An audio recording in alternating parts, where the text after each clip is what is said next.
Is income inequality a problem for business and society? This has been asked by many experts both in the United States and abroad. A definition as well as historical perspective with conclusions will be presented today. How do we define income or economic inequality? Income can be defined as more than just monetary reimbursement one receives for your daily labor. Also included should be your bonuses, investments, interest on savings, dividends, pensions, and other income. Pay inequality is often referred to as the difference in income versus pay. This can describe the difference between what people's pay and its economic benefit to those who have received its profits. Wealth inequality is often referred to as the individual's total amount of assets. In our discussion, this will be referred to as unequal distribution of assets within groups of individuals. Gini coefficient is a standard of measure of inequality across the whole of society rather than just comparing income groups. This coefficient is often used as a true measure of economic inequality. This measure is not impacted by tax policy or housing costs. It is an independently, generally accepted measure of inequality. Most OECD member countries have a coefficient lower than 0.32, the lowest being Denmark at 0.24. The United States measures at 0.38. The lower the number, the less inequality exists in a country. Throughout history, economic inequalities have existed in the world. Over time, centuries, inequalities have shifted little between those who have and those who have not. Many believe inequalities have lessened, although statistically they have not shifted enough. This graph illustrates the economic inequality over the last 100 years throughout the world. The differences between groups has not changed significantly and may be trending towards higher inequalities moving beyond the 1990s. This graph is specifically for the United States. This slide illustrates the Gini index, which uncovers the lighter colored countries, how Latin American countries have significant inequalities. This slide demonstrates how wealth is distributed for the top 10% of income earners. Interestingly, North America has a higher concentration of wealth than many poorer countries. This slide reveals the magnitude of inequalities felt amongst the Latin American countries. The previous slide demonstrates a vast concentration of wealth among the top 10%, which exist in Latin American countries. Both Central and South American countries suffer from these inequalities. This slide illustrates the downward trend of Gini indices in Latin American countries, as seen.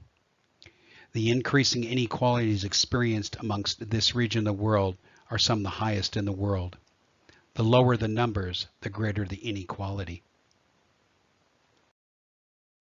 This slide illustrates how the United States distributes its income before and after taxes. As each of the lines illustrate, there is no significant deviation over time between marketable income and disposable income. The bigger picture this slide presents is the lack of progress in dealing with these inequities in the U.S. economy. How are these effects felt throughout society and the business community? Persistent inequalities can create deeply corrosive inequities, which lead to child poverty, family dysfunction, declining health care, and inadequate or poor education. Social mobility is inhibited with inequities, therefore providing less opportunity for those who could contribute more successfully in the economy. A higher rate of poverty is often the result. By increasing worker pay and benefits to better reflect the worth of the individual's efforts, one can rise from poverty, increasing his ability to contribute to the greater economy and society. With an undereducated workforce living in poverty, this limits the pool of the would-be innovators and entrepreneurs as well as consumers, which can enhance and provide a profitable marketplace. When significant inequities exist, people are excluded from the greater economy, leaving dissent, which can lead to social breakdown within society. This can be overcome with reducing inequities, leading to improved opportunities for upward and social mobility. This creates increased stability within society, also creating wealth, which can be transferred into the business world. Through regulation and corporate responsibility, these can be achieved for the betterment of business environment as well as society as a whole.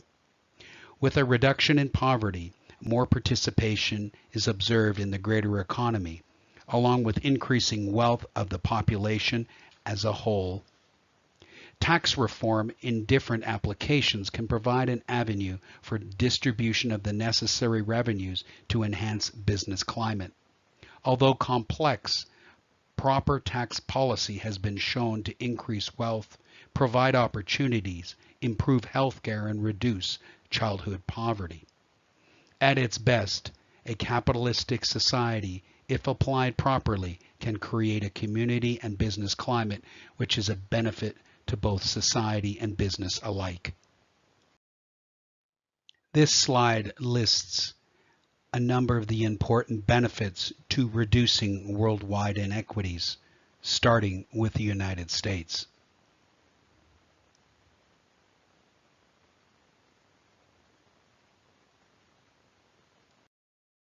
This slide reveals some of the larger issues which influence reducing inequities within the wider economy.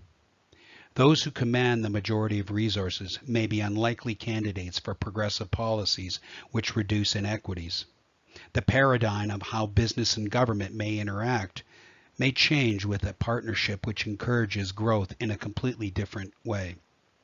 This causes shifts in the economic power, having political implications which the current system may resist. Overall, this can support and reduce overall world conflicts and provide a better avenue for countries and societies, leading to a higher standard of living, not only in the United States, but worldwide.